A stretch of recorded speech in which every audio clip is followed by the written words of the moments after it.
All right, let's talk about a record that came out of nowhere and did exactly what it was meant to be. Like, this is kind of one of those low risk, medium reward kind of a thing, and I am here for that. So, without further ado, let's dive in.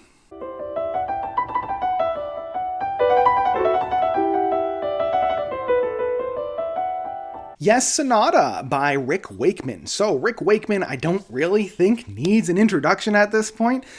Solo keyboardist, was a part of the Strawbs, then was a part of Yes for the longest time, has a on again, off again kind of relationship with them, but has toured with John Anderson, and, you know, he's been around. He's been around. He has way too many records in order to count. You know, I was trying to count. I'm like, what am I doing? You guys know who he is. Yeah, and I have my own little on again, off again relationship with Rick Wakeman. Like, because he is so prolific, he has put out some outstanding and some staples within the progressive rock landscape. Not only within the 70s with such classics as The Six Wives of King Henry VIII, King Arthur and the Knights of the Round Table, Journey to the Center of the Earth, but also within more modern times, like his 1-2 punch of the Christmas Variations, The Red Planet that came out in 2020, which was one of my favorite records of 2020. But because he's always putting out some, a bunch of stuff, he's also put out a lot of clunkers, and that's almost like every other record from him. I mean, his interpretation of the Phantom of the Opera is still one of the worst things I've ever listened to. But that all being said, my man is still very prolific. So here we have another album from him. And this one, I feel as if was like him just thinking, I can make a quick buck by doing this. Sat down in front of a piano, tinkled the ivories for about 45 minutes, and then stuck a label on it and started selling it.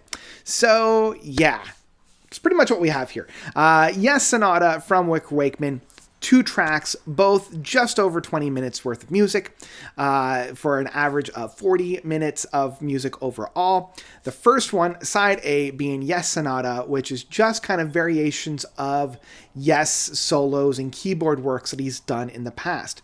All of this is just a solo piano.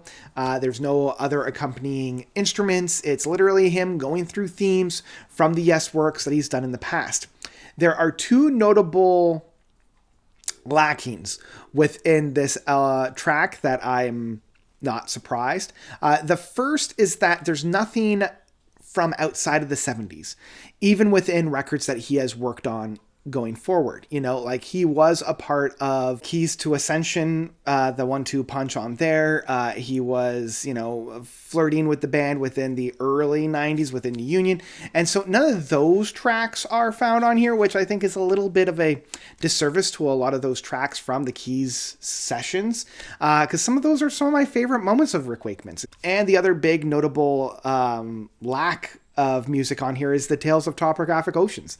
There's nothing from there. I know that he was never a fan of that record, but I would really like to hear, Revealing Silence of God or Ritual or, anything from that. What we do have are basically the music that is found within Close to the Edge, Fragile, a little bit from Going for the One, and every once in a while something from Tornado.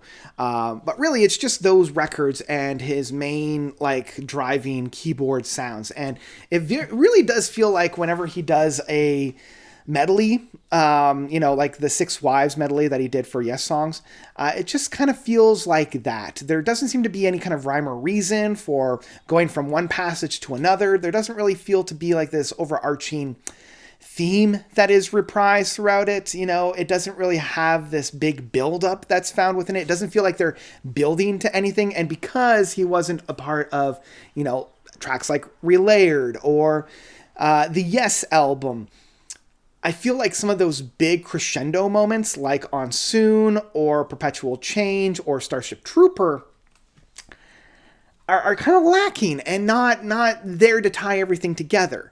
And it really kind of goes to show where his strength lies within, constructing these really amazing and really memorable passages, but also where he's kind of struggled with tying everything together, having that big crescendo and that big meaty aha moment that other keyboardists from Yes have. So I was just kind of waiting for it to really tie together and really bring everything together with this big grand crescendo, and it never really happened. The second side of this record is the King Arthur Piano Suite.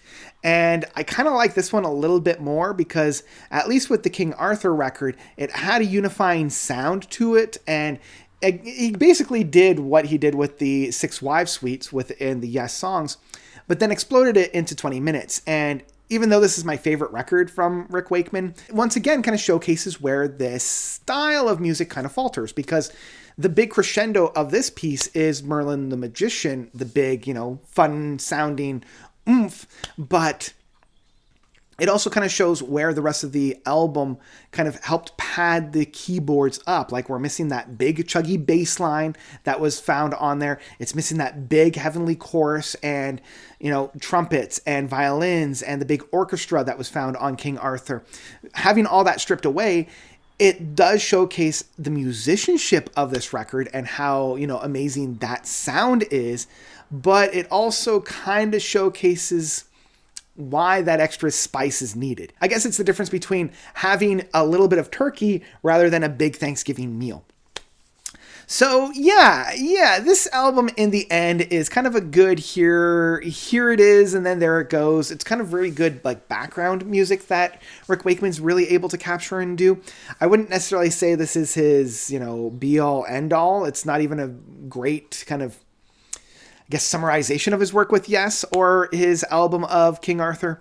But it's a fun little experiment. It's some really fun classic Yes songs, and one of my favorite things is kind of immediately trying to see how quick it is for me to recognize whatever song is playing on either track. It is funny. This isn't the worst Yes solo record that we got this year. That still goes to Steve Howe. His record was not great, but it is far from the best because that still goes to John Anderson with True, because that is one of my favorite progressive rock records from this year.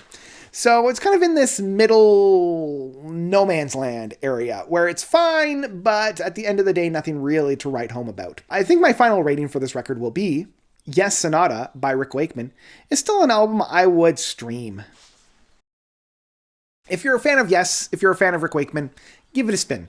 It's a lot of fun in that case, but I wouldn't run out to listen to it like I did with his Red Planet. I would honestly highly recommend checking that one out.